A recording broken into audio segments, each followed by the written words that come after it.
Welcome everyone to today's session number 4, and we are in the midst of revision week. I know that we are moving along at a fairly breakneck pace, but I'm still glad that you're all here to meet with me today for this Zoom conference. We've got quite a few things to talk about, so let's begin with just a quick review of what we're going to talk about for today. All right, let me minimize this article. So for today, for session 4, we're going to attend to the following. Hopefully you had a chance to at least review or skim through how relationships between teachers and students are being tested amid the COVID-19 crisis. That's attached right down here if you want to review it later or if you didn't have a chance to do so. Right now, we're starting our Zoom meeting. Has virtual learning been successful during this pandemic? That's going to be our topic for today. And then either after you have finished today's Zoom meeting or in light of some work that you may have already done in the discussion forums, I'd like you to take some time this week to complete the discussion forum questions. Try to give yourself about 25 minutes at least to consider some of these concerns. And then for today, if you read Shock to the System for Matthew Simmons, that's wonderful. You're actually a little bit ahead of the curve. But if you have not read Shock to the System, you may want to dedicate some of the class time for this course to reading that article. And again, that is available on Desire to Learn. Okay, so let's go ahead and begin discussing today's novel, or our novel for today, Ready Player One. So much of what happens in these initial chapters is a degree of world building. The first chapter sort of sets up Halliday's contest and introduces us to Wade Watts, the central protagonist or the narrator of the novel. Any thoughts or questions about what's referred to as chapter 0 or the introductory chapter?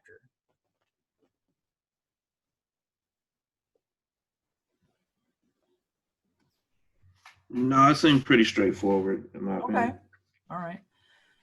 Now, if any of you have seen the film adaptation of this novel, they do a really good job of quickly condensing the chapter material from these first 4 components together. So as a consequence, one of the things that I have to do when we look at the novel is slow down and sort of unpack a lot of this. So the first chapter introduces us to the Halliday contest. And you'll notice, I'm going to try to get this as close as I can to the camera here. Right here at the bottom of the page, the text sort of ends about here. And then we have a series of, at least in my version, footnotes. So you can tell something about Wade Watts' character right away in the introductory chapter. What does it say, do you feel, about his character that he goes to the trouble of including notes for his writing?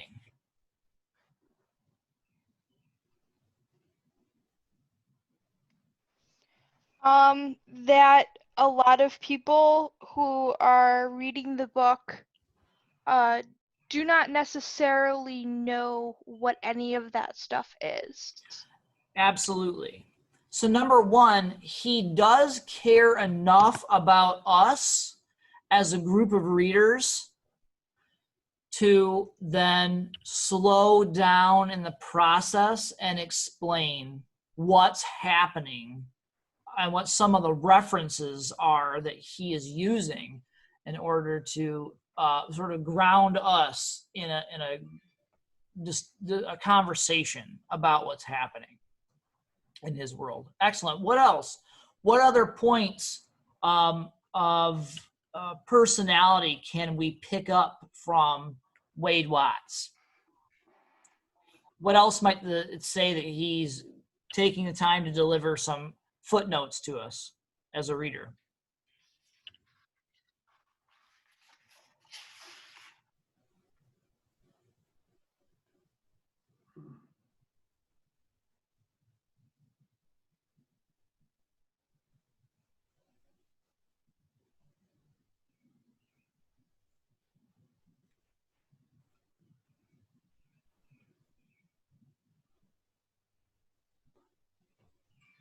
Let me back up and ask a slightly different question.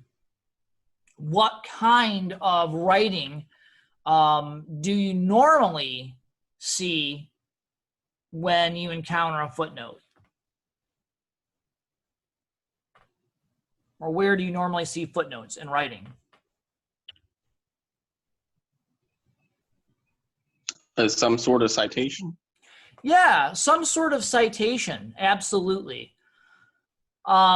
There's a degree of research and a degree of value placed upon that research or credibility that we tend to lend to a writer when he or she goes the extra mile to incorporate a source or to cite a source within the context of what they're writing. That's something that we're going to be doing or experimenting with for our next project, but we have to get through project 1 first, so we'll do that. But that's just something to keep in the back of your mind, that Wade is not only our narrator, but he's a scholar. He's kind of a Halliday scholar. And part of what makes him somewhat trustworthy, I emphasize that word, somewhat trustworthy, is the fact that he does go through the process of citing his content. Okay, chapter 1. Let's move ahead to chapter 1. And interestingly, chapter 1 is preceded by a front page called announcing that this is level 1. And there are 3 levels throughout the book. It's broken down in 3 different levels, almost like 3 different levels of a game or 3 different levels of conscious thought that our narrator takes us through. And so we have this quotation. I'm going to read it here from my text. Being human totally sucks most of the time. Video games are the only thing that make life bearable. That may be true for Halliday, maybe not so much for all of his readers, but we'll see. And of course, that's cited as being a piece from Anorak's Almanac. But then it's further cited as being from chapter 91 and verses 1 to 2. So let's pause there for just a moment. Chapter and verse. Where do we see a chapter and verse scenario used for pagination or used to indicate where material comes from? What kind of literature uses that format? Bible. Yeah. The Bible, the Quran, the Torah, a lot of religious literature will use a chapter verse format. So one of the cues that this book is really early on indicating for us is that there is an undercurrent of religious overtone, which is unique because Wade announces relatively early that he himself is a non-believer. He's an atheist. So it's curious that in this world, there is a book of, I don't know if you want to call it atheistic belief or philosophy that Wade and a lot of other devotees adhere to. They adhere to the word of James Halliday. So keep that in the back of your mind as you're a reader, as you're reading some of these passages. Okay, chapter 1. We find out that Wade is sort of jolted awake by the sound of gunfire in one of the neighboring stacks. The shots, it reads, were followed by a few minutes of muffled shouting and screaming and then silence. He later goes on to explain that gunfire is not uncommon in the stacks. So just as a point of review, real basic question, what are the stacks?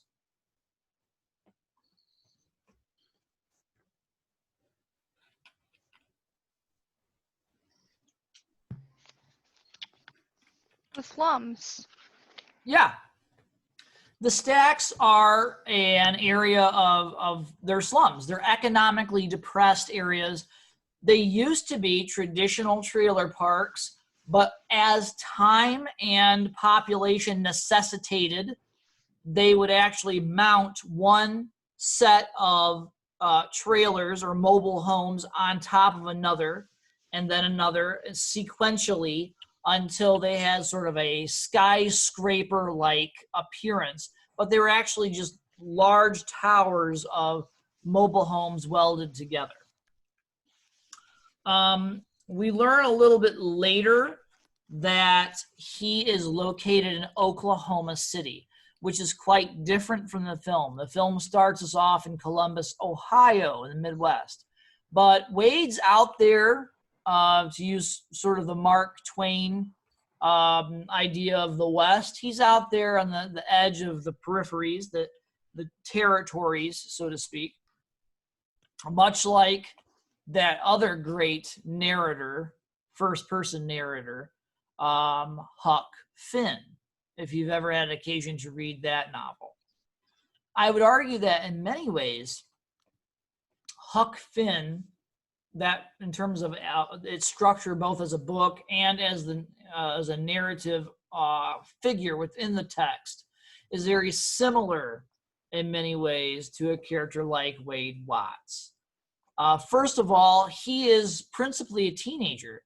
And as a teenager, he is, I think, a little bit more prone to hyperbole or exaggeration, just as Huckleberry Finn is. There's something a little bit refreshing in the sense that Wade Watts doesn't really have this whole world of his figured out, although he is trying to find his way in this world. Okay. And then starting on if you have the same edition that I have, page 16, there's a little bit of a break, and then he goes into a whole lot of world building, in which he talks about his perspective, his philosophical perspective on life. And then he says, on second thought, maybe honesty is not the best policy after all. Maybe it isn't a good idea to tell a newly arrived human being that he or she has been born into a world of chaos, pain, and poverty. Okay, pause right there. That's where our article for today comes in. Now, I have not, I should say, there is no way I could have anticipated how this novel would impact a group of readers such as yourselves. Some of you may have been exposed to this story through the film adaptation, or you may have read this book before, signing up for this class. But I've been teaching this book for about 2 years now, and quite a bit of fun that we have had up until this point, up until last semester, with this was the discussion of whether or not the large-scale infrastructure of education, the online version of the Oasis, would ever come to fruition. Is that something that we could ever have anticipated for our children? And I always put it in those parameters. Is this something you could see as a possibility for your children? Fast forward 2 years, and we find ourselves in like a beta version of the learning aspects, at least, of the Oasis. a lot of our lives have moved online in the wake of the COVID-19 outbreak. And even though I think or I theorize that a lot of life will return to normal probably this fall, or maybe even after the start of the next year at the latest, there are a lot of people who have said that in the wake of COVID-19, perhaps more people than ever before will at least be working online, if not continuing their education online. There has been a great economic surge for online purchases. And in the light of a whole host of issues, not all of which are related to COVID-19, some people have even asked, is it necessary to physically maintain a shopping space that people go to in order to procure goods or services? We might see the end of certain businesses or certain business models that take place in formal brick and mortar stores. So there's a lot going on. This is why I really wanted to talk to you all today about the concept of online learning and that particular delivery system. How has it worked for you, and what doesn't work for you in lieu of the COVID-19 push for online learning? Anybody want to volunteer, or should we just start and go in a particular order? Oh, I'll start. Go ahead. So far, this really has, for me, this hasn't really been an issue. Like I said, everything's been pretty straightforward. 3 days a week we meet here, as best we can. And, you post the announcements on the website. So it's been pretty straightforward. But for my job, we work on behalf of the DeKalb School District. And just a big issue, this whole time is, people logging into their online learning and, people just not having the technology to do it. So I'd say, the students in elementary school and high school, it's been probably a struggle for them, especially since, they miss their friends and stuff like that. Absolutely. And I think that has opened up a lot of people's eyes to just how important the social aspects of school have been. I realize that school is principally for and intended to, focus on the delivery of educational content. I get that. I really do. However, there is so much more that is part and parcel of that whole delivery system, as you pointed out, Marcellus, that a lot of young people are missing out on.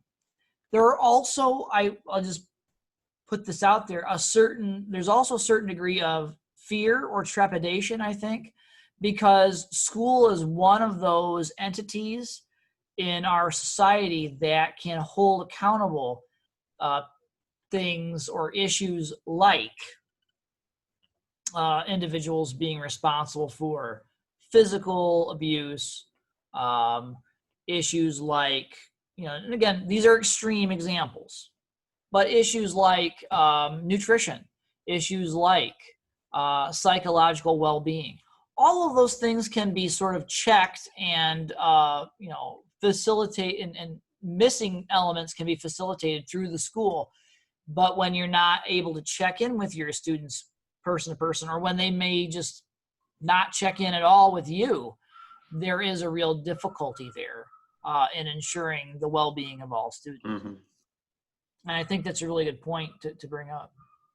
It goes back to the some of the things that were mentioned in the article that I had you read in anticipation for this discussion, which is just to say that many times the idea of school as a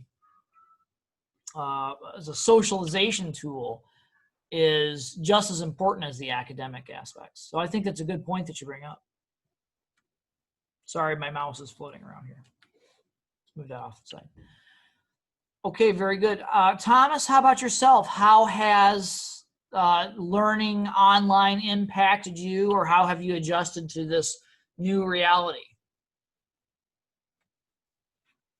Well, I feel for me myself, I haven't been in school for quite a while, but unless you're a self-starter, I think really online learning is one of those things that are going to be quite difficult. We all have different ways that we're taught, but for the most part, most people are held accountable. Like you were saying, when they go to school, they have to see the teacher, they have to present their work.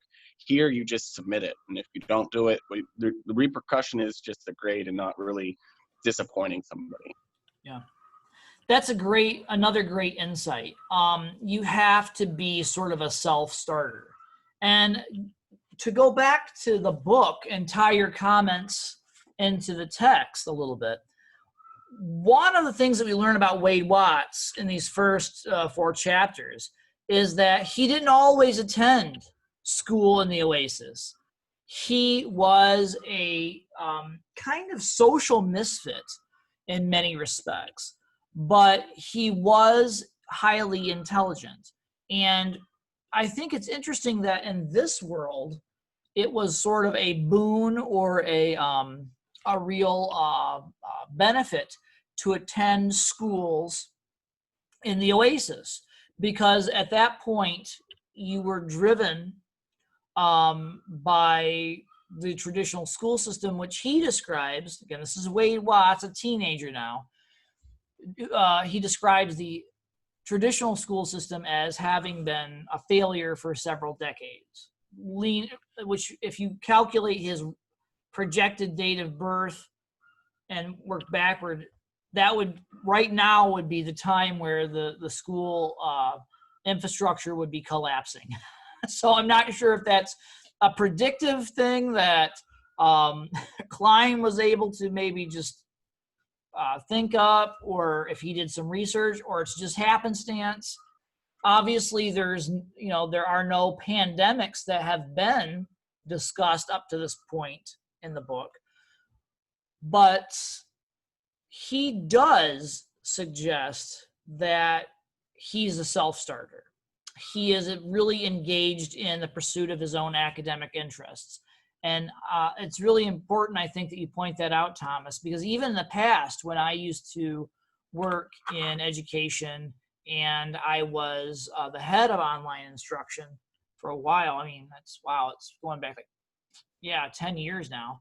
But back in late great, I get more like 8 years ago now. When I was the head of that department, I would actually host a meeting with students so that I could get to see them face to face. And I'd say, I won't see you, after this point in time in a face-to-face capacity. And the reason that we have this on-campus meeting for an online series of courses is because I want you to know that if you're a self-paced student, you'll probably have a greater potential for success in these courses. That's not to say I'm discouraging anybody or did discourage anyone, but you're very accurate. Your thoughts are very accurate there, Tom. If you're not self-paced, this whole thing can be kind of difficult. And I think one of the things that's been revealed through our forced attempt to move instruction online is that not every student is either equipped to handle online learning, meaning they may not have the devices necessary or the access available to pursue online learning, or 2, they may not have the time and the temperament, if you will, to continue online learning. So I think that's a relatively good point. Anything else before we move ahead? I was believe gonna say- that they need the support from their family. And a lot of students actually don't have that. Right. Was there Yeah. Marcellus, or was there somebody else who was chiming in there too? Yeah, it was me. Oh, go ahead. Go ahead, Donald. Don. I was just gonna say sometimes it's like like you were saying, if you're not a self-starter or a self-motivated person necessarily, it can be difficult to even, get things going and get ready to get online and Yeah. want to do things. Like for me, it's checking or like going to class is a little easier, knowing that I know when I want to be, know when I have to be there, know when I have to get up, know when I have to do those things. It's a little more difficult for online, not having those boundaries and structure to the class and stuff. So that's just my opinion. And I think you raised some really valid points, Don. I remember even last semester, the whole COVID-19 thing kind of fell pretty close to the middle of the semester. So we had one half of the semester online. We had one half sort of on campus or in a traditional version of the course. And what was really unique is that I had students whose attendance was like near perfect, if not actually perfect. And their attendance level just sort of like took a huge nosedive. Now, that's not to say that they didn't do well. Many of them did, but in terms of joining Zoom sessions like this one or turning their work in or being as active as they could have been in the forums, a lot of that just, crashed and burned. So other than papers that they turned in, which I had to, acknowledge, which I still acknowledged, like they never really participated in the class beyond the halfway point of the semester. Now, I adjusted some of the requirements for that class.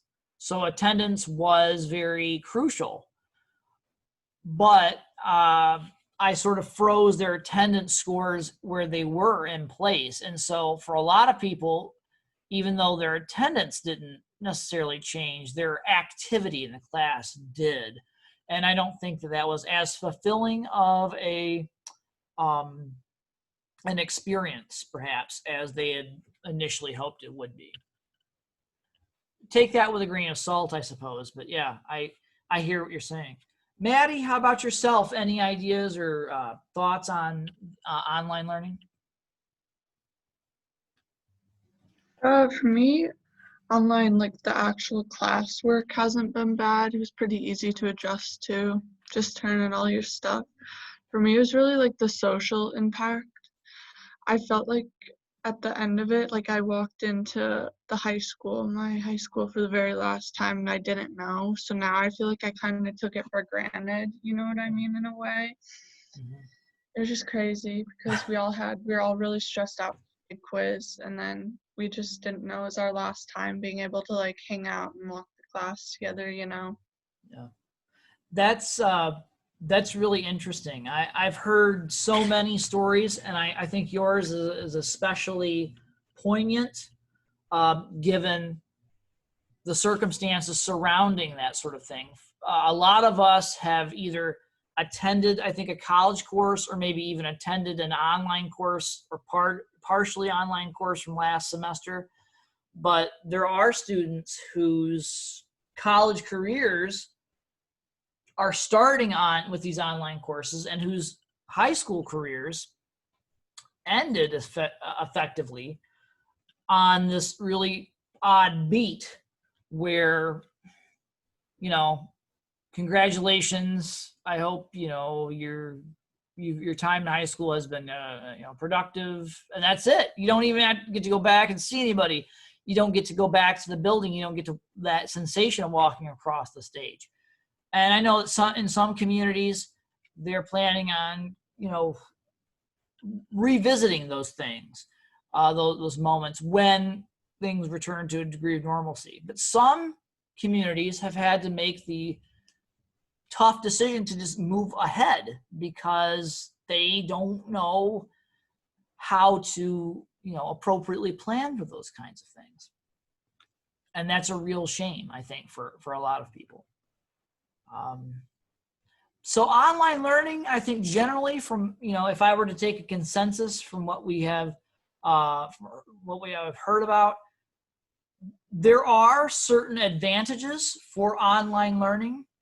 If you can think about the kind of online learning that's described in Ready Player One, that's obviously a bit more, much more advanced than the version of online learning that we're engaged in.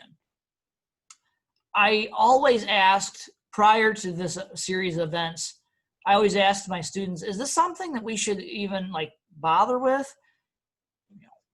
Visually redesigning classrooms and visually redesigning lockers and school buildings and hallways. Why bother with that when the important thing is just the delivery of online content? I don't ask those questions anymore because I realize that, as you were all saying, there is something intrinsic about the process of going to a place in order to facilitate learning for many of us. And I think that it's a psychologically healthy aspect of education. So yes, rendering a three-dimensional world, even in a virtual sense, would be an important step to take to facilitate the best version of online learning, because it seems to be, like I said, important to the overall health and educational environment of the students themselves. So I found that to be interesting. That's something that has kind of changed or enlightened my perspective on ideas expressed in the text.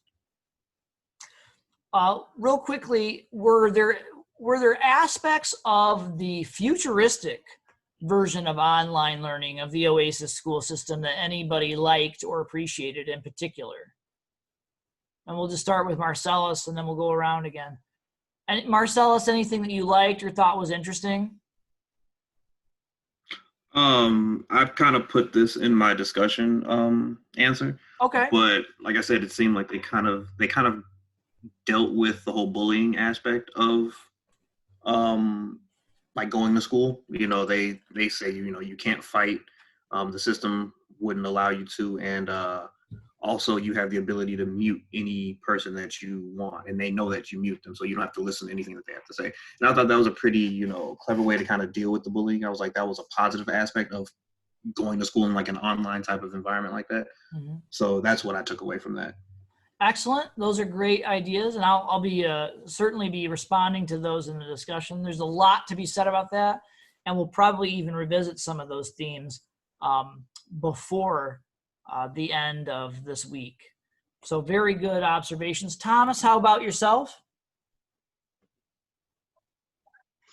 It much the same thing with the bullying. Although I do feel it is a positive to be able to mute it.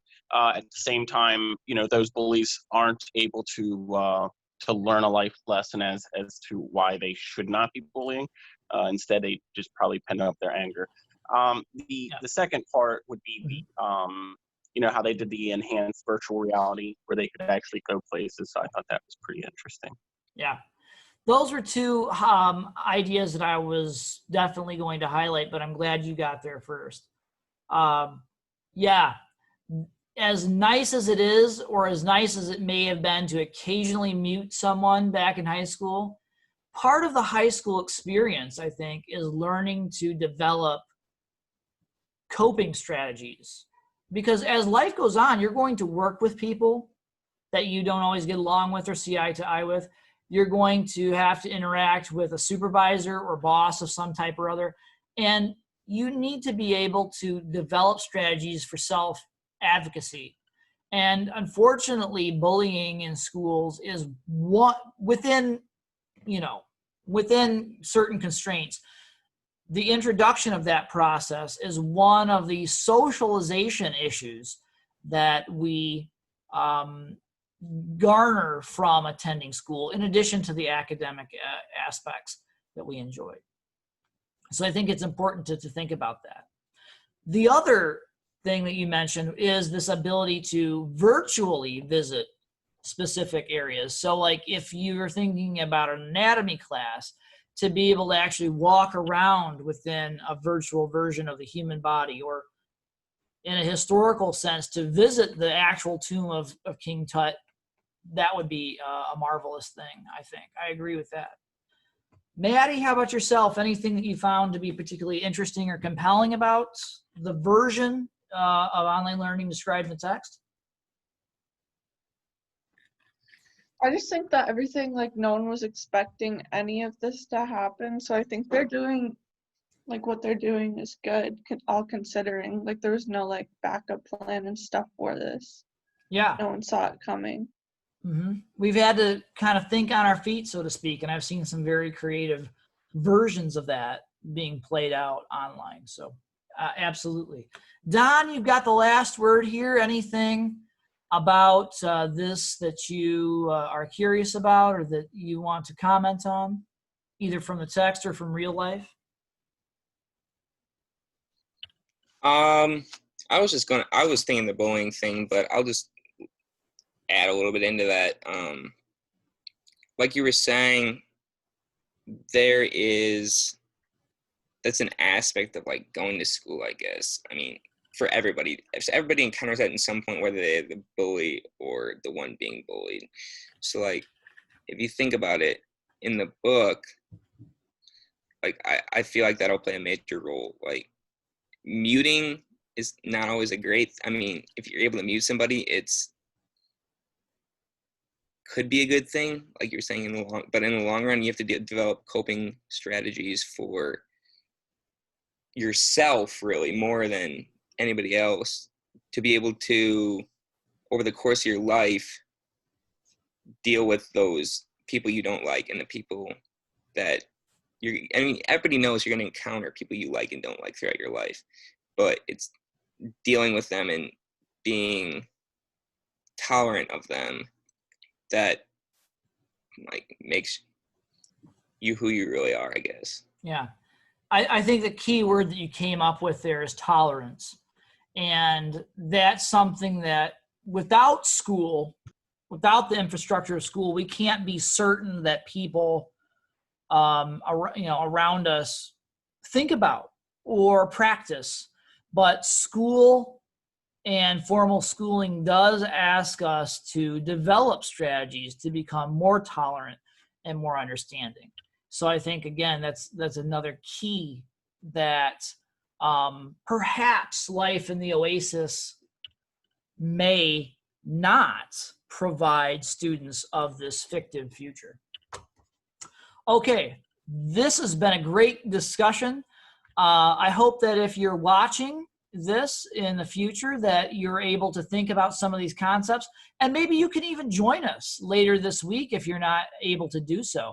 I want to thank all of you who participated today, and we'll continue this discussion this week for Tuesday's session today. We've done a good job. We'll continue for Wednesday and Thursday as well. Until then, continue to think critically, keep reading, and I will talk to you in the future. Take care, everyone.